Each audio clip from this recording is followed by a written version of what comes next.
మీ మోకాల నొప్పులకు ఎటువంటి సర్జరీ లేకుండా ఎపియాన్ పెయిన్ క్లినిక్ అందిస్తున్న అత్యాధునిక చికిత్స. ఇకిగాయ్ అంటే నువ్వు పనిచేసే పనిని ప్రేమించు.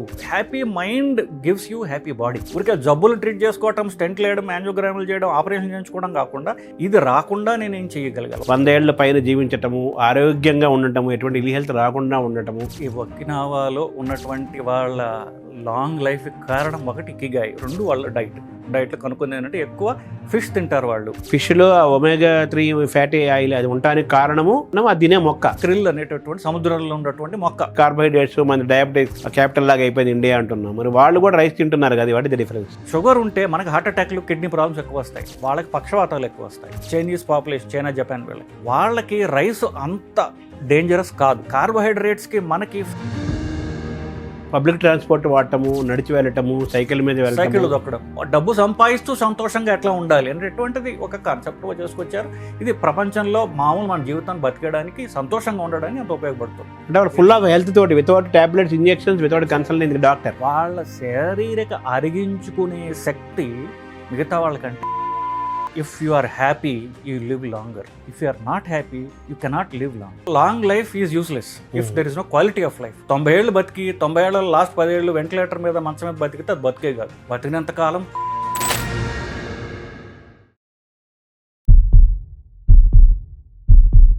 నమస్కారం. మనతో పాటు డాక్టర్ మొవ్వా శ్రీనివాస్ గారు ఉన్నారు. వారు జనరల్ మెడిసిన్లో ఎండీ చేశారు, కార్డియాలజిస్ట్గా సూపర్ స్పెషలైజేషన్ చేశారు. కార్డియాలజీ అంటే గుండెకు సంబంధించిన ఆరోగ్యంతో పాటు మనిషి శరీరానికి సంబంధించిన సంపూర్ణమైన ఆరోగ్యాన్ని కూడా వారు చూస్తారు. ఆ దిశగా అనేక మందికి వారు అవేర్నెస్, అవగాహన కల్పిస్తుంటారు. ఒక మనిషి యొక్క కంప్లీట్ హెల్త్ అంటే physical health, mental health, social health కూడా ఎలా ఉండాలి, ఈ మూడింటిని కూడా నమ్మి ప్రాక్టీస్ చేసే అతి తక్కువ మంది డాక్టర్స్లో డాక్టర్ మొవ్వా శ్రీనివాస్ గారు. వారిని అడిగి మనం ఇకిగై అనేది ఈ మధ్య బాగా వినపడుతున్నమాట. అది జపనీస్ ప్రాక్టీస్ చేసే విధానము. వాళ్ళు హెల్దీగా, ఎటువంటి జబ్బులు లేకుండా, మంచి ఆరోగ్యంతో, ఎటువంటి అనారోగ్యం లేకుండా, మంచి శరీర ఆకృతితోటి దాదాపు 100 ఏళ్ళు తక్కువ లేకుండా జీవించే వాళ్ళు అక్కడ ఉంటారని, వాళ్ళు ఇకిగై అనే సిద్ధాంతాన్ని నమ్ముతారని, ఆచరిస్తారని చెప్పి ప్రచారం జరుగుతుంది. అయితే మన భారతదేశంలో కూడా ఇకిగైకి, భారతదేశ విధానానికి, ఆలోచన విధానానికి, లైఫ్ స్టైల్కి, తాత్విక చింతనకి మనం కంపేర్ చేసుకుంటే ఇకిగై కంటే ఇంకా మందరు చాలా ఉన్నాయి విషయాలు. అయితే మనం ఎందుకు అంత ఆరోగ్యంగా ఉండటం లేదు, వాళ్ళు మాత్రం ఎందుకు ఆరోగ్యంగా ఉంటున్నారు, మనం ఎక్కడ తప్పు చేస్తున్నాము, ఈ విషయాలన్నీ కూడా డాక్టర్ గారి ద్వారా తెలుసుకొని మన మానసిక, శారీరక, సామాజిక ఆరోగ్యాన్ని పెంచుకోవడానికి, చెడిపోకుండా ఉండటానికి ఏం చేయాలి, ikigai versus Indian philosophy of health and lifestyle doctor గారి ద్వారా తెలుసుకునే ప్రయత్నం చేద్దాం. నమస్కారం. నమస్కారం డాక్టర్ గారు. ఇకిగై గురించి మనం మాట్లాడుకుందాము. డాక్టర్స్ కూడా మాట్లాడుతున్నారు, అందరు ఇకిగై అంటున్నారు, బ్లూ జోన్స్ అంటున్నారు. ఏంటి సరే, what is ikigai? So ikigai అనేది ఒక జపాన్ మాట, అది మనకు తెలుస్తుంది, దాని పేరులో తెలుస్తుంది. సో బేసికలీ వాళ్ళు ఇకిగై అంటే బేసికలీ ఇకి అంటే జీవితం, గై అంటే అర్థం, పరమార్థం. నీ లైఫ్ పర్పస్ ఏమిటి అది తెలుసుకుని నువ్వు పని చేయగలిగితే నీ జీవితం ఆనందమయంగా ఉంటుంది అనేది వాళ్ళ ఫిలాసఫీ చెప్పారనుకోండి. ఇది మనం ఎలాగ జనాలకి అర్థం చెప్పాలి అనడానికి ఒక క్లాసిక్ ఎగ్జాంపుల్ నా దృష్టిలో ప్రతిరోజు మెదులుతూ ఉంటుంది. అదేంటంటే, మీరు కూడా చూసే ఉంటారు, లాస్ట్ పార్లమెంట్ ఎలక్షన్స్ ముందు తమిళనాడులో బీజేపీకి అన్నామలై అని ఒక ఆయన హెడ్ చేశారు. ఆయన ఒక తమిళనాడు అంతా కూడా ఒక మక్కళ్ యాత్ర అనేది ఒక యాత్ర చేసి మొత్తం తిరిగాడు. అని తిరిగిన తర్వాత పెద్ద మీటింగ్ పెట్టాడు, అంత వేరే విషయం. దాంట్లో భాగంగా ఒక వీడియో క్లిప్ ఉంది, యూట్యూబ్లో ఉంది, ఇప్పటికీ మీకు కనిపిస్తుంది. ఏంటంటే, కెమెరా ఫ్రేమ్ ఎంత ఉంటుందో అంతమంది జనాలు, ప్యాక్డ్ విత్ పీపుల్, ఒక 2000-3000 మంది జనాలు ఉంటారు. దాని మధ్యలో ఈయన నడుచుకుంటూ వస్తున్నాడు. పోలీసులు విపరీతం కష్టపడుతున్నాడు నా పాత్ క్రియేట్ చేయడానికి. ఈయన వస్తూ ఉంటే మధ్యలో ఒకడు పెద్ద ఆయన, ఒక 70 ఏళ్ళ ఆయన ఈయన మీద పడబోయితే పక్కన సెక్యూరిటీ తోసేశారు. ఈయన సెక్యూరిటీని వారించి వెనక్కి వెళ్ళి ఆయన కావలించుకున్నాడు. ఆయన సంతోషపడ్డాడు, గంతులు వేశాడు, మళ్ళీ వెనక్కి వచ్చి. ఇదే కాంట్రాస్ట్ మీరు చూడండి, మిగతా సినిమా వాళ్ళు, పెద్ద పెద్ద పాలిటీషియన్స్ నడుస్తుంటే జనాలు ఎగబడ్డారనుకోండి, వాడు ఎవడో సెల్ఫీ తీసుకుంటే వాడి ఫోన్ లాక్కొని నేలకేసి కొట్టడం, వాడిని తిట్టడం, లేదా సెక్యూరిటీ వాళ్ళు ఆమడ దొరలో జనాలు పెట్టడం. నాకేం తెలిసిందంటే, ఆయన చేసే పనిని ప్రేమిస్తున్నాడు. జనాల మీద పడిపోతుంటే చిరాకు పట్టలేదు సరిగ్గా, ఈయన వాళ్ళ మీద పడుతున్నాడు పోయి. He loves the work he's doing. ఎంత ఇష్టం అంటే, అంత 2000 మంది మీద పడిపోతున్నా కూడా ఆగి వెనక్కి వెళ్ళి ఆయన ఎవడైతే ఫ్యాన్ ఆర్డినరీ మనిషి ఎవడు అతన్ని కావలించుకుని మరీ వెళ్ళగలిగే అంత కష్టంలో కూడా అంత ప్రేమ ఉంది. మన వాళ్ళకి ఏం కావాలి? నేమ్ అండ్ ఫేమ్ కావాలి. నేను పాపులర్ అవ్వాలి, నేను స్టార్ అవ్వాలి, నేను పెద్ద డైరెక్టర్ని అవ్వాలి, నేను సూపర్ స్టార్ అవ్వాలి. కానీ జనాలంటే నాకు ఇష్టం ఉండదు. జనాల్లో నా ఫేమ్ మాత్రం నాకు కావాలి, జనాల ఓట్లు కావాలి. కానీ ఆ జనాల మీద పడుతున్నారు అనుకోండి, అని తిట్టడం, అని తోసేయడం, ఇవి చేస్తాం. ఇకిగాయ్ అంటే నువ్వు పనిచేసే పనిని ప్రేమించు. You love the work you are doing. అప్పుడు నీకు దానిలోంచి డబ్బు వస్తుంది. సో నువ్వు ప్రేమించే పనిని తీవ్రంగా, నువ్వు చేసే పనిని తీవ్రంగా ప్రేమించగలగటం, లేదా నువ్వు ప్రేమించేదాన్ని నీ పనిగా మలుచుకోవడం, దాన్ని ప్రపంచం ఇష్టమయ్యే రీతిలో నువ్వు మలుచుకోగలిగితే నీకు డబ్బు వస్తుంది. ఫైనల్గా డబ్బు రావడం ఎట్లా? సంతోషంగా డబ్బు రావడం ఎట్లా? డబ్బు ప్రాపంచిక ఇది. సో డబ్బు కావచ్చు, నేమ్ అండ్ ఫేమ్ కావచ్చు, ఓట్లు కావచ్చు, పాపులారిటీ కావచ్చు, ఏదో ఒకటి రావడానికి నువ్వు నీకు ఇష్టమైన దాంతో తీవ్రంగా నువ్వు దాన్ని ప్యాషనేట్గా చూడగలిగితే నీకు వచ్చే నేమ్ ఫేమే కాకుండా you will be happy living. That is the purpose of your life అన్న కాన్సెప్ట్ ఇకిగాయ్ బేసిక్లీ. కానీ అది అల్టిమేట్ ఎయిమ్ ఈజ్ ఈ ప్రాపంచిక దృష్ట్యా నేమో ఫేమో డబ్బు ఎలా సంపాదించాలి, సంతోషంగా ఎలా సంపాదించాలి గురించి వచ్చినటువంటి కాన్సెప్ట్. అంటే ఈ ప్రయాణంలో, ఈ ఆలోచన విధానంలో పేరు రావటం, డబ్బు రావటం, కీర్తి రావటం అంతా బాగుంటుంది, ఆనందాన్ని ఇస్తుంది, కిక్ని ఇస్తుంది, బాగుంటుంది. ఆ ప్రయాణంలో ఆరోగ్యాన్ని కాపాడుకోవాలి కదా. ఆ ఇకిగాయ్ ద్వారా ఆరోగ్యం కూడా నిలబడుతుందా, లాంగివిటీ ఉంటుందా? ఇప్పుడు నేను గుండె డాక్టర్ని బేసికలీ. నేను చూసే పేషెంట్స్లో, నేను ఓపీలో రోజుకు 100 మందిని చూశాను అనుకోండి. 100 మందిలో 90% మందికి మానసిక రుగ్మతలండి. డైరెక్ట్గా ఇప్పుడు ఎందుకంటే డైరెక్ట్గా మనుషులతో మాట్లాడినప్పుడు అది తెలుస్తుంది. బేసికలీ వాళ్ళకి హార్ట్ అటాక్ వచ్చిన వాళ్ళు వస్తారు. వాళ్ళు మ్యాక్సిమం ఒక 15-20% మందికి ఆల్రెడీ నిజంగా హార్ట్ ప్రాబ్లం ఉండి వాళ్ళకి నేను యాంజియోగ్రాములు చేసి బ్లాక్స్ ఉండి వాళ్ళకి స్టెంట్లు వేసేవాళ్ళు. 80% మందికి శారీరక ప్రాబ్లమ్స్ లేవు, వాళ్ళకు ఉన్నటువంటి మానసిక రుగ్మతలు మాత్రమే. అంటే కంటిన్యూస్గా వాళ్ళు పొద్దున్న లేచి కమాన్ ఇవాళ నేను ఉద్యోగం చేస్తున్నాను, పరిగెత్తుదాం, ఏం చేద్దాం అంత లేదు కదా. ఆపోజిట్, ఎందుకు వచ్చిందిరా దేవుడా అని ఆ జీవనాన్ని సాగిస్తూ కాళ్ళిడ్చుకుంటూ నడిచేవాళ్ళే. సో ఈ హెల్త్ పరంగా చూసుకుంటున్నప్పుడు the social and mental health is worse than, అంటే నెంబర్స్ వైజ్ చూసుకుంటే that's a bigger problem which is unanswered. వీళ్ళు డాక్టర్ల చుట్టూ తిరుగుతూ ఉంటారు. డాక్టర్లకి అవగాహన లేకపోవటం వల్ల వాళ్ళకి చేసిన పరీక్షలే మళ్ళీ చేస్తూ అవే మందులు రాస్తూ వీడు ఇంకో డాక్టర్ 15 ఒట్టి సింపుల్ యాంగ్జైటీతో 15 సంవత్సరాల డాక్టర్ల చుట్టూ తిరిగి ఇంత ఫైళ్ళు తీసుకొచ్చిన వాళ్ళు నాకు తెలుసా అండి. సో ఎప్పుడైతే హ్యాపీ బాడీ హోస్ట్స్ ఏ హ్యాపీ మైండ్. మానసికంగా మీరు ఎప్పుడైతే సంతోషంగా ఎనర్జెటిక్గా ఉన్నారో మీ శరీరం, మీకు ఆ దృక్పథం మారిపోతుంది. ఓహో, నేను హెల్తీగా ఉండాలంటే నా జీవనధారం మార్చుకోవాలి. సో నేను జీవనం మార్చుకుంటే ఏం చేయాలి? Happy mind gives you happy body. So this is the philosophy of health basically. ఊరికే జబ్బులు ట్రీట్ చేసుకోవటం, స్టెంట్లు వేయడం, యాంజియోగ్రాములు చేయడం, ఆపరేషన్ చేయించుకోవడం కాకుండా ఇది రాకుండా నేను ఏం చేయగలగాలి? ఒకసారి హార్ట్ అటాక్ వస్తే నేను ఆల్మోస్ట్ ప్రాణం పోయే స్టేజ్కి వచ్చాను. ఇది రాకుండా నేను ఏం చేయాలి? నా లైఫ్ స్టైల్ని మార్చుకోవాలి అనే విధానంలో లైఫ్ స్టైల్లో ఇకిగాయ్ అనేది ఉపయోగపడుతుంది. సో ఇకిగాయ్ ద్వారా జపనీస్ వాళ్ళ లాంగివిటీని ఎక్కువ కాలం జీవించటము, తర్వాత ఆరోగ్యంగా ఉండటము, ఆనందంగా ఉండటము, సమయాన్ని సద్వినియోగం చేసుకోవటము, దాన్ని సంపూర్ణంగా ఆనందాన్ని అనుభవించటం, జీవితాన్ని ఎంజాయ్ చేయటము, ఇవన్నీ కూడా ఇకిగాయ్ యొక్క ఆ ఫిలాసఫీ ద్వారా వాళ్ళు పొందుతున్నారు, ఆచరిస్తున్నారు అంటున్నారు కదా. అది బై ప్రాక్టీస్లో రావాలా, బై నేచర్లో ఉంది? ఇది నిజంగా ఒకినావా అనేటటువంటి ఒక దీవి ఉంది జపాన్లో, అక్కడి నుంచి పుట్టిందండి. ఇన్ఫ్యాక్ట్ ఒకినావాలో 100 పైబడ్డ ఉన్న మనుషులు ప్రపంచంలో highest percentage of people who are more than 100 ఒకినావాలో ఉన్నారు. సో అక్కడి నుంచి పుట్టింది కాబట్టి వారింటిని జోడించి, అంటే ఇదంతా వాళ్ళు ఎలా వచ్చిందంటే అసలు ఒకినావాలో 100 పైబడ్డ వాళ్ళు ఎందుకున్నారు అని చెప్పేసి పోయి రీసెర్చ్ చేయడం మొదలుపెట్టారు. ఇన్ఫ్యాక్ట్ మన ఇండియాలో బజాజ్ ఫైనాన్స్ యొక్క చైర్మన్ ఉన్నాడు, ఆయన ఒకినావా ఐలాండ్ పోయి కూర్చున్నాడు. అక్కడ కూర్చుని అందరితో ఇంటర్వ్యూ చేసి మాట్లాడుతుండగా ఇట్ కేమ్ దట్ ఇకిగాయ్ అనే కాన్సెప్ట్ ఉందని. అప్పుడు ఇకిగాయ్ మీద రీసెర్చ్ చేసిన ఆయనతో ఈయన పోయి మాట్లాడి ఆయనతో తీసుకుని చేయడం జరిగింది. ఆయన పాపులరైజ్ చేశాడు దీన్ని, కార్పొరేట్ టాక్స్ అది ఇస్తూ పోయాడు. అంటే if you are happy you live longer, if you are not happy you cannot live long.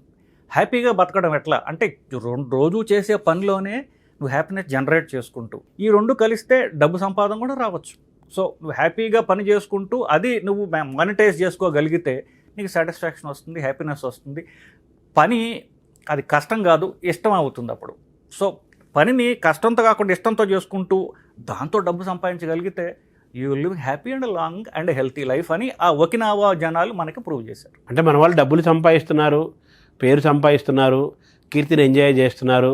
అలాగే మిలాన్ డాక్టర్ల యొక్క సలహాలతోటి, చికిత్సలతోటి స్టెంట్లు వేసుకొని, మాత్రలు వేసుకొని మేనేజ్ చేస్తూ లైఫ్ ఎక్స్పెక్టెన్సీ పెరిగింది. కానీ హెల్త్ యొక్క ఎక్స్పెక్టెన్సీ పెరగలేదు కదా, లైఫ్ పెరుగుతుంది. కానీ ఇప్పుడు అందరూ ఉద్యోగాలు చేస్తున్నారండి. ఉద్యోగాలు చేసేవాళ్ళు ఎంతమంది ఆ ఉద్యోగాలు ఎంజాయ్ చేస్తున్నారు? 5 ఏళ్లకు 10 ఏళ్లకు ఉద్యోగాలు మారిపోతున్నారు తప్ప నేను నిజంగా ఇంప్రూవ్మెంట్ ఎట్లా తెచ్చుకోవాలని ఆలోచించట్లా. నాకు 95 ఉద్యోగం చేయాలి, నాకు జీతం రావాలి, బేసికలీ నా అవసరాలు తీర్చుకోవాలి, నేను ఏదో బతకడానికి చేస్తాను తప్ప ఉద్యోగం నిజంగా ఎంజాయ్ చేసి చేయడం లేదు అనేటటువంటి 95% ఆఫ్ పీపుల్ ఉద్యోగాలు చేస్తున్నారు. నిజంగా వాళ్ళ ప్యాషన్తో ఉద్యోగాలు చేయడం, ప్యాషన్తో పని చేయడం లేదు. ఉద్యోగం వేరు, పని వేరు. సో ప్యాషన్తో చేయకుండా ఏదో ఒక నాకు గానుగద్దు మాదిరి ఏదో చేయడం, ఏదో సంపాదించడం, కానీ నాకు అది వేరే ఇష్టం అండి. నాకు సినిమాలు అంటే ఇష్టం అండి, కానీ సినిమాల కోసం వచ్చి సినిమాలతో బతకలేక ఏదో ఉద్యోగం చేసుకుంటున్నాను, నేను కృష్ణానగర్ పక్కన ఉంటా, ఇట్లా వచ్చేవాళ్ళు ఉంటారు నా దగ్గరికి. సో వాడి ప్యాషన్ వాడు చేయలేకపోతున్నాడు, జీవన భృతి కోసం ఏవో చేసుకుంటూ బతుకుతున్నాడు. అది సక్సెస్ఫుల్ కాదు, ఇది సక్సెస్ఫుల్ కాదు. చివరికి జీవితాంతం ప్రతిరోజు నిస్పృహతోటి, నైరాశ్యంతో బతికేస్తున్నారు. ఇప్పుడు శ్రమించటం వేరు, రమించటం వేరు, ప్రేమించటం వేరు. ఎగ్జాక్ట్లీ, కరెక్ట్ అండి. ఇవన్నీ ఉండాలి. మీరు ఈకీగాని ఏ విధంగా అర్థం చేసుకున్నారు? ఆ ఒకనవా ప్లేస్లో 100 ఏళ్ల పైన జీవించటము, ఆరోగ్యంగా ఉండటము, ఎటువంటి ఇల్ హెల్త్ రాకుండా ఉండటము, వాళ్ళ మనలాగా ఒబెస్గా ఉండకుండా కూడా, వాళ్ళు పట్టలు కూడా లేకుండా మామూలుగా ఈ బిఎంఐలు మెయింటైన్ చేస్తూ ఉంటాం. ఏంటి వాళ్ళ సీక్రెట్ ఆఫ్ సక్సెస్ అండ్ వాళ్ళ లైఫ్ స్టైల్, వాళ్ళ జీవన విధానం మీరు గమనించింది ఏంటి? ఫస్ట్ ఒకటి, ఈ ఒకినావాలో ఉన్నటువంటి వాళ్ళ లాంగ్ లైఫ్కి కారణం ఒకటి ఇకిగాయ్, 2 వాళ్ళ డైట్. అఫ్ కోర్స్ డైట్లో వాళ్ళ జపాన్ ఒక ఐలాండ్ కాబట్టి వాళ్ళు డైట్లో కనుక్కుంది ఏంటంటే ఎక్కువ ఫిష్ తింటారు వాళ్ళు. ఫిష్ తినడం వల్ల ఫిష్ ఆయిల్స్ ఎక్కువ రావడం వల్ల వాళ్ళకి కొలెస్ట్రాల్ తక్కువ ఉంటుంది. అందరూ సన్నగా ఉంటారు, బరువు తక్కువ ఉంటుంది వాళ్ళకి. They are happier than most people. ఎందుకు హ్యాపీయర్ దాన్ మోస్ట్ పీపుల్? వాళ్ళు అంటే దీనిలో ఈ ఇకిగాయ్ కాన్సెప్ట్లో ఏంటంటే, ఫస్ట్ నీకు నచ్చిన పని చేస్తున్నావా, నువ్వు చేసే పని నీకు నచ్చుతుందా basically, do you love what you do. థర్డ్ది ఏంటంటే, నువ్వు నచ్చిన పని చేస్తుందో అది ప్రపంచం దృష్ట్యా నీకు అది ప్రపంచం కావాల్సిందే. ఇది నువ్వేదో చేసుకుంటూ పోవడం కాకుండా ప్రపంచానికి నచ్చింది నువ్వు చేస్తున్నావా. ఈ 3 కలిస్తే 4వదైనటువంటి ప్రాపంచిక నుంచి మీకు డబ్బు ఎక్స్పెక్ట్ చేసేది, డబ్బు కీర్తో ఇవన్నీ కూడా మీకు వస్తాయి అని చెప్పేసేది. సో బేసికలీ వాళ్ళ లాంగ్ లైఫ్కి కారణం ఒకటి వాళ్ళ డైటు, 2వది హ్యాపీ లివింగ్. హ్యాపీ లివింగ్ వల్ల డైట్ బాగుండి మన మనసు ప్రశాంతంగా ఉండడం వల్ల they are putting more time, they have more time available. ఆ మోర్ టైంని వాళ్ళు ఎక్సర్సైజ్ కానివ్వండి, if you are happy you want to run. ఇప్పుడు సింపుల్ ఎగ్జాంపుల్, ఎవరైనా బార్కి వెళ్తారు, బార్ తాగి డ్రింక్ కొట్టి అందరూ డ్యాన్స్లు వేస్తారు, ఎందుకు? They are happy. If you are happy, మీ చేతులు కాళ్ళు ఆడిస్తుంటారు మీరు. So if you are happy in the mind, you exercise, go and exercise. So with happy mind ఆ టైంని వాడు ఫిజికల్ యాక్టివిటీ కూడా ఉపయోగించడం ద్వారా వాళ్ళ హెల్త్ కూడా వాళ్ళకి పెరుగుతుంది. వాళ్ళు బేసిక్గా పబ్లిక్ ట్రాన్స్పోర్ట్ వాడటము, నడిచి వెళ్ళటము, సైకిల్ మీద వెళ్ళటం, సైకిల్ దొక్కడం, ఇవన్నీ చేస్తారని కూడా విన్నాం కదా. ఇదంతా వాళ్ళ నుంచి డ్రైవ్ చేసుకున్నారు ఈ జీవన విధానాన్ని. వాళ్ళ ఆబ్వియస్లీ వాళ్ళ షింటో రిలీజియన్ అని, వాళ్ళకి బౌద్ధం జపాన్లో వెళ్ళడం షింటో రిలీజియన్ అనేటటువంటి వాళ్ళ ఇప్పటికీ వాళ్ళ రాజాశ్రయం పొందినటువంటి మతం వాళ్ళ షింటో రిలీజియన్. సో అది చైనా నుంచి వచ్చింది, తర్వాత బౌద్ధం వచ్చింది. వాళ్ళకి 2 కాంబినేషన్ వస్తాయి. కానీ షింటో రిలీజియన్ నుంచి వచ్చినటువంటి కాన్సెప్ట్ ఇది బేసికలీ, ఈ హ్యాపీ లివింగ్ అనేది. ఈ బుద్ధిజము, హిందూయిజము వీటికి వచ్చేసరికి దానికంటే ఒక స్టెప్ పైకి వెళ్తారు వీళ్ళు. ఆఫ్ కోర్స్ అంటే వాళ్ళు మనం సంతోషంగా ఎలా బతకాలి, డబ్బు సంపాదిస్తూ సంతోషంగా ఎట్లా ఉండాలి అనేటువంటిది ఒక కాన్సెప్ట్గా చేసుకొచ్చారు. ఇది ప్రపంచంలో మామూలు మన జీవితాన్ని బతికేయడానికి, సంతోషంగా ఉండడానికి అంత ఉపయోగపడుతుంది. ఇప్పుడు మామూలుగా మనకి వచ్చిన ఉద్యోగం రాకపోతే వచ్చిన ఉద్యోగాన్ని నచ్చేటట్టు చేసుకోమని చెప్పేసి అంటారు. ఎగ్జాక్ట్లీ. అక్కడ కూడా వాళ్ళకి ప్రతివాడికి వాడికి నచ్చిన ఉద్యోగము, నచ్చిన పనే దొరకదు కదా. అది ఇట్స్ నాట్ ప్రాక్టికల్ కదా. సో వాళ్ళు దాన్ని ఎలా కన్వర్ట్ చేసుకుంటారు అది? సో అదొక ప్రాక్టికల్ పాయింట్ అండి. ఇప్పుడు నేను మిడిల్ ఏజ్లో ఉన్నాను, ఏదో భారంగా నాకు ఉద్యోగం చేస్తున్నా, నాకు నచ్చింది ఏదో ఉంది, దాన్ని ఒక సైడ్ బిజినెస్ కింద నువ్వు మార్చుకోవడం ఎట్లా ప్రాక్టికల్గా అనుకుంటున్నప్పుడు, నీ లంచ్ టైం నీకు గంట ఉంది, ఆ గంటలో నీకు నచ్చిన పని చేయండి. మీకు ఆర్ట్స్ ఇంట్రెస్ట్ ఉంది, ఆ ఆర్ట్ని ప్రమోట్ చేసుకోవడం ఎట్లా? మీకు డ్రింక్ తాగడం ఇంట్రెస్ట్ ఉంది, ఫర్ ఎగ్జాంపుల్ డ్రింక్స్ మిక్స్ చేయడం ఎట్లా? దానిలో కోర్సెస్ ఉన్నాయి. మీరు కోర్స్ తీసుకోండి, మీరు తాగక్కల్లా. ఒక ఆయన ఆల్కహాల్ తీసుకోడు, కానీ డ్రింక్ మిక్స్ చేయడం కోర్స్ చేశాడు ఆయన. He is an expert in mixing drinks. ఇంకొకళ్ళకి ఆడవాళ్ళు చాలా అద్భుతంగా వాళ్ళు కుక్ చేయగలరు. సో నీ కుకింగ్ని నువ్వు డిజిటల్ మాదిరి పుస్తకం రాయడం అలా అంటే మీకు ఇష్టమైన దాన్ని మీరు రోజంతా బిజీగా ఉండండి, రోజుకు 1 గంట మీకు ఇష్టమైన దాని మీద మీరు ఖర్చు చేయండి. ఆ తర్వాత ఏమవుతుంది, మెల్లగా దాన్ని మీరు పెంచుకుంటూ పోండి. ఒక 2-3 ఏళ్ళు వచ్చేసరికి మీకు అర్థమవుతుంది, ఓహో దీన్ని నేను వీడియోలు చేయడం ద్వారా, పుస్తకం రాయడం ద్వారా నేను దీన్ని మానిటైజ్ చేయగలను. సో మెల్లగా ఉద్యోగంలో మీకు ఎంత డబ్బులు వస్తుందో దీనిలో అంత డబ్బులు రావడం మొదలవుతుంది. అప్పుడు స్లోలీ మీ ఇన్కమ్ దీనికి షిఫ్ట్ అయిపోయింది అనుకోండి. మీకు నచ్చింది మీరు చేస్తూ, మీ ప్యాషన్ మీరు చేస్తూ డబ్బు కూడా సంపాదించగలుగుతున్నారు. మీ ఇకిగాయిని మీరు పూర్తిగా మీరు అంటే ఈ పర్పస్ ఆఫ్ లైఫ్ని మీరు సాధించగలిగారు, మీ ఇకిగాయిని మీరు కనుక్కోగలిగారు. అప్పుడు మీరు ఎంతకాలం బతికినా ఒక నిస్పృహతో ఉండకుండా at least in your old age you will have a contented happy life. BV Pattabhiram garu ఎప్పుడో ఒక మాట ఎప్పుడు అంటుంటారు, కష్టపడి కాదు ఇష్టపడి చేయండి అని. అవును. సో ఆయన చదువు వేరు, అలా రకరకాలుగా వచ్చారు. ఆయన పర్సనల్ డెవలప్మెంట్, వ్యక్తిత్వ వికాసము, కౌన్సిలింగ్, తర్వాత పుస్తకాలు రాయటం, ఇలా ఆయన తను మలుచుకున్నారు. చాలా హ్యాపీగా కీర్తి సంపాదించారు, డబ్బులు సంపాదించారు. సో వాళ్ళు కష్టపడినా కానీ ఇష్టపడితే కష్టపడతారు, ఇష్టమైన వర్క్లో కష్టపడతారు. అప్పుడు కష్టం అనిపించదు, అది కష్టం అనిపించదు. 9 గంటలు పని చేస్తున్నాడు నా బాస్ అని ఏడుపు ఉండదు. ఎందుకు, నీకు ఇష్టమైన పని చేస్తున్నావు కదా, నీకు శ్రమే తెలియదు, ఇంకా చేస్తుంటారు, మీరు ఎంజాయ్ చేస్తారు. సో ఆ శ్రమ అనిపించదు. బేసికలీ మీకు మీ అవుట్పుట్ పెరుగుతుంది, మీ మెంటల్ స్ట్రెస్ తగ్గుతుంది, because your enjoying what you do. Creativity కూడా పెరుగుతుంది. ఎగ్జాక్ట్లీ. మన డిసీజెస్ అనేది కారణం లైఫ్ స్టైల్. ఏ డాక్టర్ని అడిగినా compulsory food, life style. Food కూడా పార్ట్ ఆఫ్ లైఫ్ స్టైలే కదా, మన taking food, sleeping, rest, everything. So అయితే వాళ్ళు కూడా మనలాగే రైస్ తింటారట కదా జపనీస్. సో మనకేమో కార్బోహైడ్రేట్స్, కార్బోహైడ్రేట్స్, మన డయాబెటిక్స్ క్యాపిటల్ లాగా అయిపోయింది ఇండియా అంటున్నాం. మరి వాళ్ళు కూడా రైస్ తింటున్నారు కదా, వాట్ ఇస్ ద డిఫరెన్స్? ఇది చాలా ఇంపార్టెంట్ పాయింట్ అండి.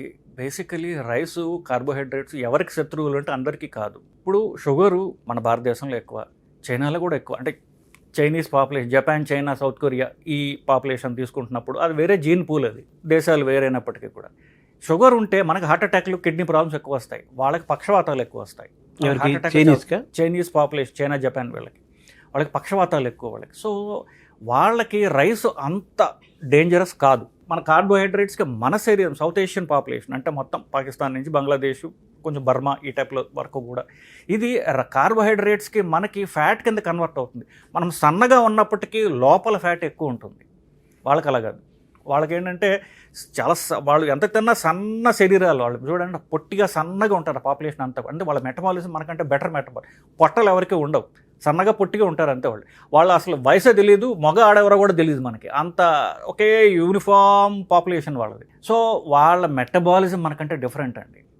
ఇప్పుడు మన మాటల సందర్భాల్లో మీరే చెప్పారు, పలానాయన మీ ఫాదరే తీసుకోండి. కొంతమంది అన్నీ తింటుంటారు, వాళ్ళకి వ్యసనాలు లేకపోయినా 90 ఏళ్ళు బతికేస్తారు వాళ్ళు. ఎందుకు, వాళ్ళ మెటబాలిజం బాగుంది. అంటే వాళ్ళు ఫుల్ ఆఫ్ హెల్త్ తోటి, without tablets, injections, without consulting doctor. Exactly. వాళ్ళ శారీరక అరిగించుకునే శక్తి మిగతా వాళ్ళకంటే ఎక్కువ. అందువల్ల అది జీన్స్, అది మనం ఏమి చేయలేం బేసికలీ. కానీ వాళ్ళు యాజ్ ఎ పాపులేషన్ వాళ్ళ మెటబాలిజం బెటర్ మెటబాలిజం. వాళ్ళు రైస్ తిన్నప్పటికీ కూడా రైసే తినరు వాళ్ళు మనలాగా. రైస్ కొంచెం తింటారు, మిగతా అది ఫిష్ అన్నారు కదా, ఫిష్ సూషీ అంటారు దాన్ని.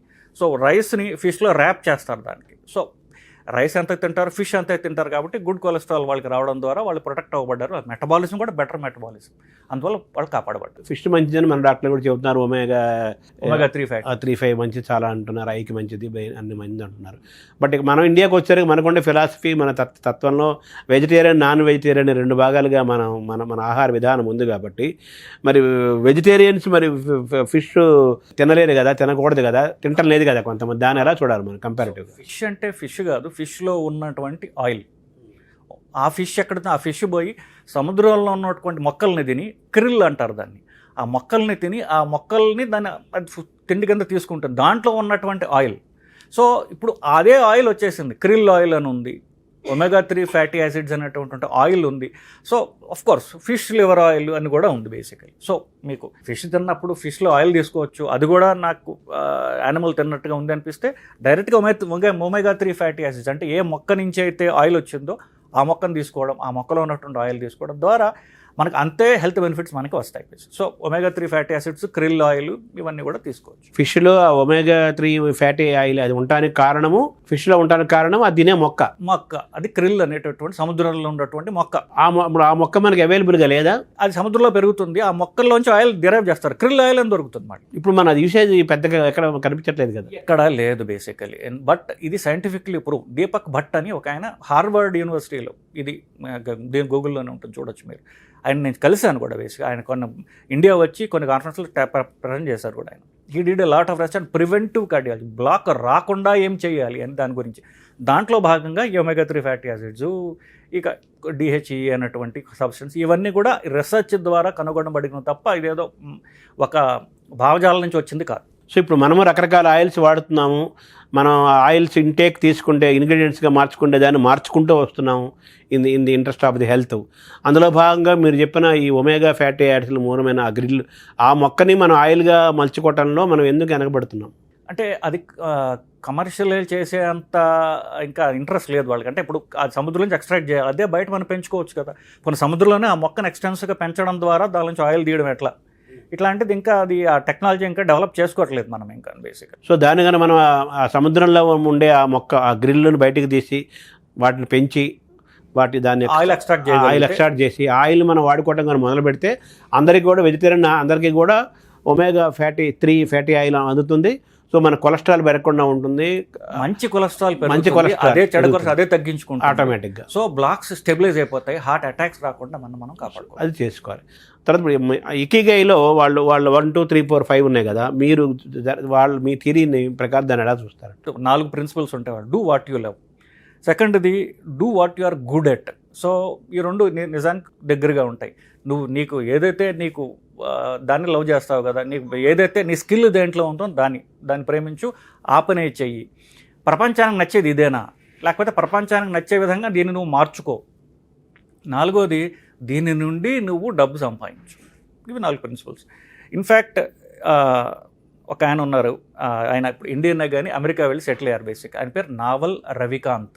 He's a big investor. ఆయన నావలిజం అని చెప్పేసి ఇప్పుడు ట్వీట్స్ వస్తుంటే చాలా వస్తుంది. Is a genius. నిజంగా ఎంత జీనియస్ అంటే యాపిల్లో వాటిల్లో అంతా ఇన్వెస్ట్ చేశాడు ఆయన. ఇన్వెస్ట్ చేసి ఇప్పుడు ఏ పని చేయడు. ఆయన చేసిన ఇన్వెస్ట్మెంట్ల వల్ల డబ్బులు వచ్చేస్తుంటాయి. నావలిజం అని ఆయన ట్వీట్స్ చేస్తాడు, చాలా అద్భుతమైన ట్వీట్స్ చేస్తాడు. ఆయన అదే అంటాడు, సో మీరు కష్టపడకుండా ఇన్వెస్ట్మెంట్ల ద్వారా మీరు ఎలా మిమ్మల్ని మీరు పైకి తెచ్చుకోవాలి. దాంట్లో ప్రధానంగా ఆయనదే హౌ టు గెట్ హ్యాపీ అనే దాని గురించి కూడా, ఈ ఇకిగాయ్ గురించి కూడా మాట్లాడుతారు. నావలిజం అని ఉంటుంది, ఎవరైనా ఫాలో కావచ్చు. అని పేరు నావల్ రవికాంత్. సో ప్రధానంగా ఆయన చెప్పేది ఏమిటంటే, మీరు పైకి హ్యాపీగా రావాలి అంటే మీకు ఇష్టమైన దాన్ని మీరు మానిటైజ్ చేసుకోండి. మీ స్కిల్ ఎక్కడుందో దాన్ని మీరు కనుగొండి. ఆ కనుగొనడంలో మీరు ఎన్ని సంవత్సరాలైనా ఖర్చు పెట్టండి, but find what you are passionate about. మీకు ఇష్టం కూడా కాదు, మీ ప్యాషన్ ఎక్కడ ఉందో దాన్ని కనుక్కోవడానికి మీ జీవితం ఖర్చు పెట్టండి. ఉద్యోగాలు చేరిపోకండి అంటాడు, వెంటనే దూరిపోకండి. First find out what you are good at, then మీ ప్రోగ్రెస్ ఎంత ఫాస్ట్గా ఉంటుందంటే మీరు టైం వేస్ట్ చేసి అనుకోకుండా మీరు ఫాస్ట్గా పైకి రాగలరు, పైగా మీరు డబ్బు కూడా సంపాదించగలరు. మీరు దట్స్ నావలిజం యొక్క ప్రధాన సూత్రం. Exactly fits into what is called as ikigai. అంటే what you love, where you are good at. దీన్ని మనీతో అంటే ప్రపంచంతో అనుసంధానం చేస్తే డబ్బులు ఆటోమేటిక్గా వస్తాయి. తర్వాత మనకు కంపారిటివ్గా పొల్యూషన్ అనేది చాలా డేంజరస్ జోను. అలాగే జపనీస్ వాళ్ళలో కూడా వాళ్ళ పబ్లిక్ ట్రాన్స్పోర్ట్ ఎక్కువ వాడటం, సైకిళ్ళ మీద వెళ్ళటం, నడిచెళ్ళటం వల్ల కూడా పొల్యూషన్ని వాళ్ళు రాకుండా వాళ్ళ పర్యావరణాన్ని, వాతావరణం కూడా వాళ్ళు కాపాడుకుంటున్నారు ఇంకో రకంగా. అక్కడ కూడా వాళ్ళు సక్సెస్ అయ్యారు కదా. చిన్న ఎగ్జాంపుల్, 2 ఎగ్జాంపుల్స్ చెప్తానండి. మా కార్డియాలజీలో ది బెస్ట్ పీక్ ఎవరున్నారంటే జపాన్. సో మేమందరం సంవత్సరానికి ఒకసారి జపాన్ వెళ్ళి వాళ్ళ కాన్ఫరెన్స్కి వెళ్ళి, లేకపోతే జపాన్ ఎక్స్పర్ట్స్ దగ్గరికి వెళ్ళి వాళ్ళ మీద బతిమాలి వాళ్ళ మెయిల్స్తో ఇచ్చి అక్కడికి వెళ్ళి నేర్చుకుంటూ ఉంటాం బేసికలీ. సో నేను చూడలేదు, మా కొలీగ్ ఒక ఆయన జపాన్ వెళ్ళాడు. జపాన్లో ట్రైన్లో చేస్తుండగా పక్క సోఫా సీట్ ఏదో ఉంటుంది ట్రైన్లో, అది చిరిగిపోయి ఉన్నది. ఒక జపాన్ అతను పక్కన కూర్చుని అతను చూసి చిరిగిపోయి ఉందని లేచి వెళ్ళిపోయి వారికి అరగంట తర్వాత తిరిగి వచ్చి ఒక సూది దారం సంపాదించి అది కొట్టడం మొదలుపెట్టాడు. పబ్లిక్ ట్రాన్స్పోర్ట్లో ఉన్నటువంటి train seat. So plus last world cup అయినప్పుడు జపాన్ ఓడిపోయింది. దానికి సపోర్టర్లు జపాన్ నుంచి వచ్చారు కొన్ని వేల మంది. జపాన్ ఓడిపోయిన తర్వాత వాళ్ళందరూ నుంచుని వాళ్ళ ఏరియా కాదు, స్టేడియం అంతా కూడా చెత్త అంతా ఎత్తి వేరేసి పక్కన నైస్గా పారేసి వెళ్ళిపోయారు. క్లీన్లీనెస్ అనేది జపాన్ కల్చర్లో అత్యధిక భాగంలో క్లీన్లీనెస్ అండి. వాళ్ళు క్లీన్లీనెస్ ఇంకోటి బాధ్యత, గవర్నమెంట్ బాధ్యత, మున్సిపాలిటీ బాధ్యత అనుకోడు, నా బాధ్యత అనుకుంటాడు వాడు. సో ఆ క్లీన్లీనెస్గా, క్లీన్గా ఉండటం, శుభ్రంగా ఉండటం, పరిసరాలు శుభ్రంగా ఉంచుకోవటం అనేది జపాన్ సైకీలో, వాళ్ళ కల్చర్లో ప్రధాన భాగం. కాబట్టి Japan it self is extremely clean, extremely dust free. మీరు చూడండి, మీరు జపాన్లో, కొరియాలో కూడా మీరు అందరూ మాస్కులు వేసుకుని ఉంటారు. నాకే ప్రొటెక్షన్ కూడా కాదు, నా నుంచి ఇంకోడికి పోకూడదు క్రిములు అని చెప్పేసి. సో దే ఆర్ సో ఏంటంటారంటే సోషల్ కాన్షియస్. నా ద్వారా నా పక్కన వాడికి పోకూడదు, నేను క్లీన్గా నా పరిసరాలు ఉంచితే దేశం క్లీన్గా ఉంటుంది కదా. సో దేర్ కల్చర్ వల్ల, వాళ్ళ క్లీన్లీనెస్ భాగం వల్ల Japan is dust free, Korea is dust free. So మీరు చెప్పినటువంటి పొల్యూషన్కి ఎక్కడి నుంచి వస్తుంది చెప్పండి. దీనిలోని భాగంగా కార్లలో తగ్గించుకోవాలి, వాడకం తగ్గించుకోవడం. చిన్న కంట్రీ, ఆఫ్ కోర్స్ చిన్న కంట్రీ కాబట్టి ఎక్కడ పడితే సైకిల్ మీద పోవడం, నడవడం, ఇట్లాంటివన్నీ కూడా వాళ్ళ సైకి, వాళ్ళ కల్చర్ వాళ్ళని అలా ప్రోగ్రామ్ చేసింది. So they are more healthy. అంటే వాళ్ళకి సివిక్ సెన్సు, తర్వాత ఏమో social responsibility, self discipline, exactly ఈ మూడు వాళ్ళకి ఉన్నాయి. This is part of their culture and their living. Exactly. కాబట్టి they are healthy. Dust free సొసైటీని వాళ్ళు క్రియేట్ చేసుకోగలిగారు, ఎలర్జీ ఫ్రీ సొసైటీని వాళ్ళు క్రియేట్ చేసుకోగలిగారు. తర్వాత కంపారిటివ్గా మన భారతదేశానికి వస్తే, మన భారతదేశాన్ని ఒక జ్ఞానభూమిగా, కర్మభూమిగా, ధర్మభూమిగా అన్ని దేశాలు భావిస్తాయి, కొలుస్తాయి, గౌరవిస్తారు. మన వాళ్ళు కూడా చాలా సుదీర్ఘమైన జీవితం జీవించిన వాళ్ళు, ఇప్పటికీ వందల సంవత్సరాలు జీవిస్తున్న వాళ్ళు హిమాలయ పర్వతాల్లో కానీ మన మధ్య కానీ చాలామంది ఉన్నారు. వాళ్ళు కూడా చాలా సన్నగా ఉంటారు, చాలా వందల సంవత్సరాలు హెల్దీగా జీవిస్తున్నారు. అటువంటి వాళ్ళు మన దగ్గర ఉన్నారు. కానీ ఆ సంఖ్య తక్కువగా ఉంది. హెల్త్ పాడైన వాళ్ళ సంఖ్య పెరుగుతోంది కదా. మన జీవన విధానం, మన సనాతన ధర్మం అంటే మన భారతీయమైన విధానం, ఆలోచన విధానం, జీవన శైలిలో కూడా ఇకిగైకి మించిన ఆలోచనలు అంతకంటే ఎన్నో రెట్లు మన విధానం ఉంది. దాన్ని మనం సరిగ్గా మనం ఆచరించట్లేదు మనము. కాబట్టే మనం ఇకిగై గురించి గొప్పగా చెప్పుకోవాల్సిన పరిస్థితి వస్తుంది. మనతో కంపేర్ చేసుకుంటే ఇకిగై వెరీ స్మాల్. ఇకిగై మనం ఈ రోజుల్లో దాన్ని మనకు ఇన్స్పిరేషన్గా, ప్రేరణగా తీసుకొని మనదైన జీవనాధారం మళ్ళీ మన ఆలోచన విధానం అలవర్చుకుంటే మనం కూడా జపనీస్ లాగానే ఇంకా హెల్తీగా ఉంటాం, మెంటల్గా, ఫిజికల్గా, సోషల్ కానీ ఒక వర్గం మాట్లాడుతుంది. ఇది ఎంతవరకు కరెక్టు? కంపారిటివ్గా ikigai versus Indian philosophy of health and life స్టైల్ని మీరు ఎలా చూస్తారు అది doctor? Ikigai is a culture of working. ఆ వర్క్లో మన లైఫ్ స్టైల్ కూడా భాగం, పని చేయడం. ఎట్లా ఇకిగై యొక్క ఫైనల్ స్టెప్ 4 డబ్బు సంపాదించడం ఆర్ నేమ్ ఫేమ్. ప్రపంచంలో మీరు సంపాదించేసారు, అయిపోయింది. ఆ తర్వాత ఏమిటి? నెక్స్ట్ క్వశ్చన్ వస్తుంది. You are content, you have earned money. అప్పుడు నెక్స్ట్ ఏమిటి? నేను ఎఫిషియెంట్, నేను నా ప్యాషనేట్గా ఉన్నాను, ఇప్పుడు నన్ను నేను ఎలా ఇంకా ఎఫిషియెంట్ చేసుకోగలిగి ఉండాలి. హౌ కెన్ ఐ బీ, దీన్ని ఉన్నదాన్ని ఇంకా అలా ఇంప్రూవ్ చేసుకోగలిగి ఉండాలి. How can I be perfect అన్నప్పుడు ఇకిగాయ్ అనేది మాత్రం సకామ కర్మ. నువ్వు ఏదో ఆశించి చేస్తున్నావు. మెటీరియలిస్టిక్. నువ్వు ప్రపంచం నుంచి ఏదో ఆశించి చేస్తున్నావు, అది చేసావు. If you want to be even more efficient or go towards perfection, ఏమి చేయాలి అని చెప్పి. సో భారతీయ ఫిలాసఫీలో చెప్పబడింది దేవుడు, భక్తి ఇవన్నీ పక్కన పెట్టి ఎలా పని చేయాలి అని చెప్పేది ఉన్నది అని చెప్పడం నాకు ఎంత ఆశ్చర్యకరంగా ఉంటుందండి. అది మనం రోజు చదువుతున్నాము అని తెలియడం ఎంత ఆశ్చర్యకరంగా ఉంటుంది. అది సాక్షాత్ భగవానుడే వచ్చి చెప్పాడు అంటే ఇంకెంత ఆశ్చర్యకరంగా ఉంటుంది. కర్మయోగం.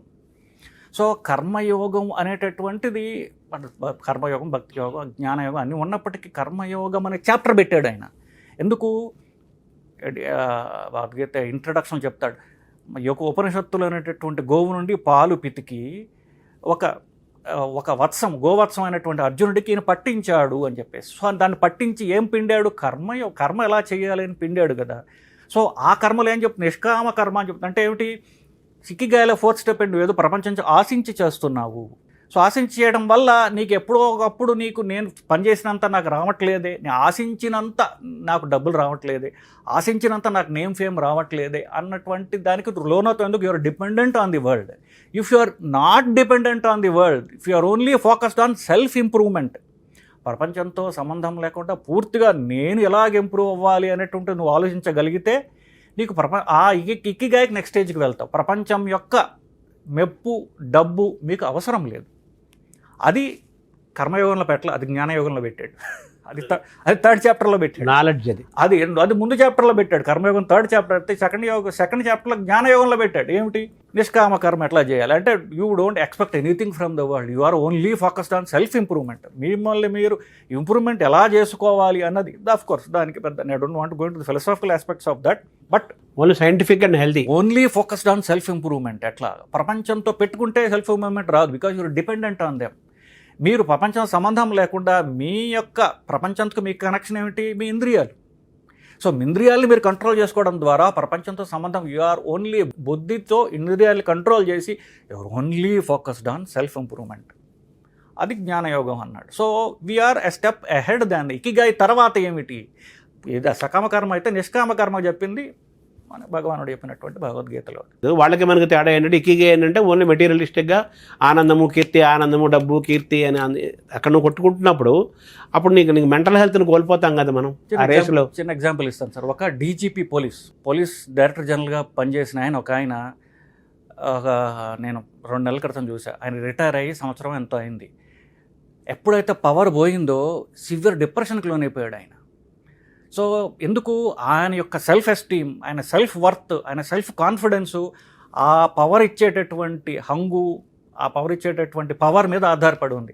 ఎప్పుడైతే అది పోయిందో డిప్రెషన్లోకి వెళ్ళిపోయాడు ఆయన. ఆయన సెల్ఫ్ వర్త్ అంటూ లేదు. ఆయన సెల్ఫ్ వర్త్ అల్లా ఆ కుర్చీ, ఆ ఉద్యోగం ఇచ్చినటువంటి హంగు, దర్పం దాని మీద ఆధారపడి ఉంది. సో అందుకని మీరు చెప్పినటువంటి పురుషార్థాల్లో ఇప్పుడు యవనము, కౌమారము, తర్వాత ఇది చూసారా, అది 50 ఏళ్లకే. 50 ఏళ్ళు అంటే ముందు you are training yourself for retirement basically. అంటే నా ఉద్యోగం నుంచి నాకు సెల్ఫ్ ఎస్టీమ్ రాదు, నా సెల్ఫ్ ఎస్టీమ్ నా నుంచే వస్తుంది. My self worth depend on my mind. అంటే you are care of yourself, not anything or any position. ఇంకోటి ఏమి నిన్ను ఆహా ఓహో అన్నాడనో, ఇంకోటి ఇచ్చిన డబ్బుల గురించో కాకుండా నీ సెల్ఫ్ కాన్ఫిడెన్స్ నీదే, దాన్ని నువ్వే జనరేట్ చేసుకోగలుగుతున్నావు. వాడు తిడితే నీ సెల్ఫ్ కాన్ఫిడెన్స్ తగ్గదు. వాడు నేను ఒక 10 మందో 100 మంది వచ్చి నువ్వు అది ఇది తిట్టినా కూడా if you know yourself నీకు డిప్రెషన్ రాదు, భయము వేయదు. ఎందుకు? You know what you are. ఆ వాళ్ళకి అలా కాదు. ఎప్పుడైతే దర్పం మీద పవర్ మీద ఆధారపడి ఉన్నాడో ఆడు పోంగానే ఎప్పుడైతే ఇంకోటి చిన్న రాయి వేసినా కొలాప్స్ అయిపోతుంది. అంటే నువ్వు ఏ ఉద్యోగంలో ఉన్నా, ఏ వృత్తిలో ఉన్నా కానీ అవి చేసుకుంటూ అందులో ఎక్సెల్ అవుతూ ప్యారలల్గా నీకు ఇష్టమైన ప్యాషన్ ఉన్న ఏరియాలు, అలాగే నువ్వు బాగా రాణించగలుగుతానన్న ఏరియాలను ఐడెంటిఫై చేసుకుంటూ సమాంతరంగా దీంతో పాటు అవిగా డెవలప్ చేసుకుంటూ ఉంటే ఇది వదిలినా దాంతో నువ్వు జీవితాంతం జీవిస్తావు. పేరు, ఆనందము, బిజీగా ఉంటావు, మెంటల్గా బిజీగా ఉంటావు, ఫిజికల్గా బిజీగా ఉంటావు, హెల్తీగా ఉంటావు. You will enjoy every moment. Exactly. So కాబట్టి ఆ విధంగా నిన్ను నువ్వు తెలుసుకో.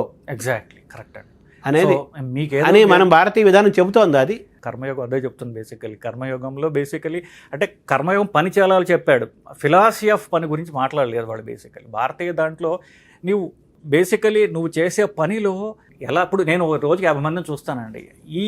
నాకు వచ్చినటువంటి 50 మంది వల్ల నేను ఎలా ఇంప్రూవ్. ఇప్పుడు ఒకటి మాట్లాడాడు, నేను what is it trying to teach me, మరి అది బుద్ధిస్ట్ ఫిలాసఫీ మైండ్ఫుల్నెస్ అంటారు.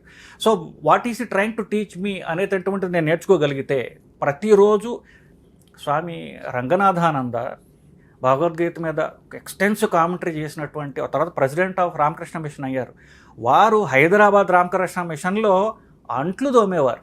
క్యాంటీన్లో అంట్లు దోముకుంటూ ఆయన భగవద్గీత గురించి ఆలోచిస్తూ దాని కామెంటరీస్ రాశారు ఆయన. సో చేసే పని చిన్నదా పెద్దదా గురించి కాదు, చేసే పని ఏ మనోభావంతో నువ్వు చేస్తున్నావు, ఏ మానసికతో నువ్వు చేస్తున్నావు. I want to be perfect in this. అంట్లు తోడడం కావచ్చు, కారు తొడవడం కావచ్చు, మీ ఉద్యోగం కావచ్చు, ఫలంతో సంబంధం లేకుండా నా తర్వాత దీంతో నాకేం వస్తుంది గంచుకోండి, because you just love that. అంతే శ్రద్ధతో మీరు చిన్న పని పెద్ద పని చేస్తూ ఉంటే you're automatically you're improving yourself కదా. నీకంటే ఒక స్కిల్, ఎక్స్పర్టైజ్ ఇంప్రూవ్ అవుతుంది. ఎందుకు? శ్రద్ధ, ప్యాషన్తో చేస్తున్నాం కాబట్టి. సో అప్పుడు you become better after a few years. చేసే పని ముఖ్యమే కాదు అసలు. స్వామి వివేకానంద నీకు ఇల్లు తుడిచే ఉద్యోగం వస్తే దాన్ని అద్భుతంగా ఎవడూ తొడలేనట్టుగా తుడిచి చూపించి అక్కడ చూపించి అన్నాడు. తద్వారా నీకు స్కిల్ వస్తుంది, గుర్తింపు వస్తుంది, ఇతరుల డిసిప్లిన్ ఉంది, క్రియేటివిటీ ఉంది, అన్నీ ఉన్నాయి. కాబట్టి మన why don't we pick up him up అని అనుకొని. ఇది ఇండస్ట్రీ అండి అమెరికాలో. ఇది industry. House cleaning is an industry. Rug cleaning is an industry in America. You can monetize your skill definitely, but you should be passionate about. అప్పుడు మీరు దీనిలో ఎలాగ ఇంప్రూవ్ అవ్వాలి, కొత్త ఎక్విప్మెంట్ ఎలా తేవాలి, దీనిలో ఇంకా బెటర్గా నేను ఎలా చేయాలి, అవే మీకు ఆటోమేటిక్గా వచ్చేస్తాయి. So you become better at it. అయితే ఈ క్రమంలో మనిషి మెదడుకి బ్రెయిన్కి ఎక్సర్సైజ్ ఉండాలంటారు, ఎగ్జాక్ట్లీ. బాడీకి ఎక్సర్సైజులు ఉండాలంటారు ఎగ్జాక్ట్లీ కదా. మరి ఎలా ఈ బ్రెయిన్కి ఎక్సర్సైజ్ ఎలా చేయాలి, ఎగ్జాక్ట్లీ. అలా బాడీకి ఎక్సర్సైజ్ ఎలా చేయాలి, అలా మనిషి హెల్త్లో ఫుడ్ పార్ట్ కూడా జీన్స్, ఫుడ్ పాత్ర, లైఫ్ స్టైల్ ఇవన్నీ అంటున్నారు కదా. వీటిని మనం ఎలా మనం బ్యాలెన్స్ చేసుకుంటూ మనం జపనీస్కి ఆదర్శంగా తీసుకొని మనం ఎప్పుడు ఆదర్శంగా మారాలంటే ఏం చేయాలి మీరు చెప్పండి. So long life is useless if there is no quality of life. 90 ఏళ్ళు బతికి 90 ఏళ్ళ లాస్ట్ 10 ఏళ్ళు వెంటిలేటర్ మీద మంచం మీద బతికితే అది బతికే కాదు. బతికినంత కాలం నేను కార్డియాలజిస్ట్గా చెప్తున్నాను, బేసిక్లీ నా aim of treating my patients is to not make them live longer, give them quality of life till their last day. So చివరి రోజు దాకా మీరు నడుస్తూ మాట్లాడుతూ ఉండటం ట్రీట్మెంట్ యొక్క లక్ష్యం బేసికలీ. సో దానికి you need a sharp mind. ఇప్పుడు అమెరికాలో వాళ్ళ మెయిన్ ప్రాబ్లం, హెల్త్ ప్రాబ్లం ఏంటంటే వాళ్ళ lot of their money is being drained by dementia. So dementia అంటే బ్రెయిన్ డీజనరేట్ అయిపోతుంది. వాళ్ళు డీజనరేట్ అయిపోయి వాళ్ళు పాపం వాళ్ళని గుర్తుపట్టుకోలేరు, వాళ్ళ పేరే వాళ్ళకి తెలియదు. దే ఆర్ లైక్ వెజిటబుల్స్, ఇంకోళ్ళ మీద ఆధారపడిపోయి ఉన్నారు, జ్ఞాపశక్తి కోల్పోతున్నారు, అల్జీమర్స్ వస్తున్నాయి పూర్తిగా. ఎందువల్ల యాక్టివ్ మైండ్స్ లేక. If you can keep your mind active after retirement. ఇప్పుడు 50 తర్వాత మీ మైండ్ ఇంకా యాక్టివ్గా ఉందనుకోండి, అంతే యాక్టివ్ అంటే ఇక అయిపోయింది, చేసేది ఏం లేదు, కూర్చొని టీవీ చూసుకోవడం లేకపోతే ఫ్రెండ్స్తో గంట వెళ్ళడం కాకుండా రోజంతా మీ మైండ్ అంతే ఇంటెన్సిటీతో ఎంగేజ్ చేయబడి ఉంటే డీజనరేట్ ఎలా అవుతుంది? అదే మెంటల్ ఎక్సర్సైజ్ అంటారా? అదే మెంటల్ ఎక్సర్సైజ్. మీరు you are totally drawn into something. రకరకాల ప్లాన్లు వేస్తున్నారు, ఆ ప్లాన్లో ప్రెషర్ వస్తుంది, ఆ ప్రెషర్ని తట్టుకుని మళ్ళీ ఎలా పైకి వెళ్ళాలో ఆలోచిస్తున్నారు మీరు. So you are continuously occupied for 8 to 10 hours a day అనుకోండి. డిమెన్షియా ఎలా వస్తుంది? ఫస్ట్ ఈ యాక్టివ్ లైఫ్ స్టైల్లో భాగంగా your body is kept healthy. మీరు ఎక్సర్సైజ్ చేస్తారు, ఒరే రేపు నాకు ఈ మోకాళ్ళ నొప్పులు నడవలేకపోతే నేను కొత్త ప్రాజెక్ట్ ఎలా చేసుకుంటా, నాకు 60 ఏళ్ళు కావచ్చు, how can I go for the new project? So you automatically you align your life in a healthy way. అంటే మన కత్తికి సానబట్టినట్టుగా మెదడుకు పదును పడుతున్నట్టు. సో పదును పట్టడానికి మీరు అంతే యాక్టివ్గా మీరు లైఫ్ స్టైల్ ఉండగలిగేలాగా మీరు ప్లాన్ చేసుకోవాలి. మీరు 40 ఏళ్ళు 50 ఏళ్ళు కనీసం ఒక 50 ఏళ్ళకైనా మీరు ప్లాన్ మొదలు పెడితే మీరు రిటైర్మెంట్కి వచ్చేసరికి మీకు ప్లాన్ సెట్ అయి ఉంటుంది బేసికలీ. సో 50 ఏళ్ళకి నేను 10 ఏళ్ళు రిటైర్ అవుతున్నా, సో రిటైర్ అయిన తర్వాత ఇంతే యాక్టివ్ లైఫ్ కంటిన్యూ చేయాలంటే నేను ఏం చేయాలి? ప్లస్ దానిలో డబ్బులు కూడా రావాలి, నాకు రిటైర్మెంట్ అంటే సరిపోదు, నాకు I want money also. So మీరు 10 ఏళ్ళు మీరు దాని మీద ఇన్వెస్ట్ చేసి ప్రాక్టీస్ చేయగలిగితే retirement is just another step in your life. అది అవ్వగానే కొత్తదానికి వెళ్ళిపోతారు. మీరు రెస్ట్ తీసుకోవడం ఉంటుంది కానీ రిటైర్మెంట్ ఉండదు. Exact. So rest the brain and body. Rest కూడా లేదు. కష్టం వల్ల ఇష్టం అయిపోయింది, ఇంకా అంతే కష్టం తగ్గిపోయింది. ఇష్టంతో మీరు ఇంకొక 20 ఏళ్ళు 30 ఏళ్ళు ఉంటారు. సో అంటే మెంటల్ ఎక్సర్సైజ్ అంటే ఏంటి మీరు సూజ్ చేసేది? యాక్చువల్లీ నిజం చెప్పాలంటే డిమెన్షియాకి తగ్గడానికి కారణం ఫిజికల్ ఎక్సర్సైజ్ అని చెప్పారు వాళ్ళు. So if your body is active, the brain forms new connections and neurons degenerate అవ్వకుండా కొత్త కనెక్షన్స్ లింక్ ఉన్నది. శరీరానికి బ్రెయిన్కి కూడా లింక్ ఉన్నది. So physical exercise helps in mental health also. So మెంటల్గా యాక్టివ్గా ఎలాగ ఉండాలి అంటే మైండ్ ఎప్పుడు ప్రెషర్లో ఉండాలి, లేకపోతే రిలాక్స్ అయిపోతుంది కదా. ప్రెషర్లో ఎప్పుడు ఉంటుంది? ఉద్యోగం చేస్తూ ఉంటుంది. ఉద్యోగం చేసి పని చేస్తూ ఉండాలి. పని చేస్తూ కొత్త ఛాలెంజెస్ మీరు అంటే తీవ్రంగా ఆలోచిస్తూ ఉండాలి ఒక డైరెక్షన్లో. సో అది ఇంట్లో రావుగా, కూర్చొని చేస్తే రావు కదా. మీరు ఒక ప్రొఫెషన్లో ఒక పనిలో ఉంటే కొత్త ఛాలెంజెస్, దాని గురించి మీరు ప్లాన్ చేయడం, ఎగ్జిక్యూట్ చేయడం, ఇవన్నీ కొత్త ఛాలెంజెస్ బ్రెయిన్కి ఇవ్వగలిగినప్పుడు ఇవి డీజనరేట్ కాకుండా మీరు దాన్ని కాపాడుకోగలరు. ఇందులో భాగంగా మీరు వాకింగ్ గురించి కూడా ప్రత్యేకంగా చెబుతుంటారు. సో మనిషి నడవటం వల్ల కూడా స్ట్రెస్లో ఉంటే స్ట్రెస్ తగ్గిపోతుందని మామూలు మెంటల్గా ఆలోచిస్తే, అది అలా ఫిజికల్ హెల్త్ అనుకోండి. అలాగే మన body oxygen, blood circulation levels, తర్వాత ఒక షార్ప్నెస్ ఆఫ్ ది బ్రెయిన్, తర్వాత body structure, BP levels, sugar levels నార్మల్గా ఉండటము, కొలెస్ట్రాల్ తగ్గిపోవటము, మంచి కొలెస్ట్రాల్ ఏర్పడటము, డైజెస్టివ్ లెవెల్స్ పెరగటము, స్లీప్ రావటము, ఇలా అనేకం ఉన్నాయి. Walking is the best exercise మీరు చెబుతుంటారు కదా. సో మీరు వాకింగ్లో మీరు ఇచ్చే టెక్నిక్స్ ఏంటి? ది బెస్ట్ వాకింగ్ అంటే ఏంటి? ఇందులో డూస్ ఏంటి, డోంట్స్ ఏంటి వాకింగ్లో? సో వాకింగ్ అనేది ఎక్సర్సైజ్లో ప్రథమ స్టెప్ అండి. Basically first step is walking. దాని తర్వాత చాలా ఉంటాయి బేసికలీ. సో ఎంతసేపు నడవాలి అనేది అందరూ అడుగుతారు. ఎంతసేపు నడవాలంటే మీరు అడిగిన అన్ని క్వశ్చన్లకి ఒకటే ఆన్సర్ చెప్పచ్చు, ఇవాళ ఇంతకంటే నా వల్ల కాదు అనేటటువంటి దాకా శరీరాన్ని తీసుకెళ్ళాలి. అది మీకు పావుగంట నడిస్తే చాలామంది పూర్తిగా అలసిపోతారు. రేపు ఆ పావుగంట 20 నిమిషాలు అవుతుంది. ఒక నెల రోజుల తర్వాత ఇంతే అలసిపోవడానికి వాళ్ళకి అరగంట పడుతుంది. 2 నెలల తర్వాత గంట పడుతుంది. సో మీకు ఎక్సర్సైజ్ కెపాసిటీ పెరుగుతోంది, కానీ దాని టార్గెట్ ఏమిటి? మీరు నేను పూర్తిగా అలసిపోయేదాకా తీసుకెళ్ళాలి శరీరాన్ని. అప్పుడు ఆటోమేటిక్గా it will become better and better and better. కష్టపడకుండా ఎక్సర్సైజ్ చేయడం ఎట్లా, చెమట రాకుండా వ్యాయామం చేయడం ఎట్లా, దీన్ని మన వాళ్ళు స్పెషలైజ్ చేసేసారు. రోజు ఎక్సర్సైజ్ అంటే ఎక్సర్సైజ్ చేసి వస్తాడు, వాడికి ఒక్క చుక్క శ్వాస బిందువు కూడా ఉండదు వాళ్ళకి అది బేసిక్లీ. సో అది ఎక్సర్సైజ్ ఎట్లాగైంది? శరీరాన్ని కష్టపెట్టేది ఎక్సర్సైజ్ కాదు కదా. సో శరీరాన్ని పుష్ చేయడం ఎక్సర్సైజ్ అంటే పుష్ చేస్తూ చివరి లిమిట్ దాకా తీసుకెళ్ళగలిగితే అది తనకు తానుగా రిపేర్ వర్క్ చేసుకుని తనకు తానుగా బలం మీద పెంచేసుకుంటుంది. You don't need to do anything else. Push your body to the limit, that will take care of it self.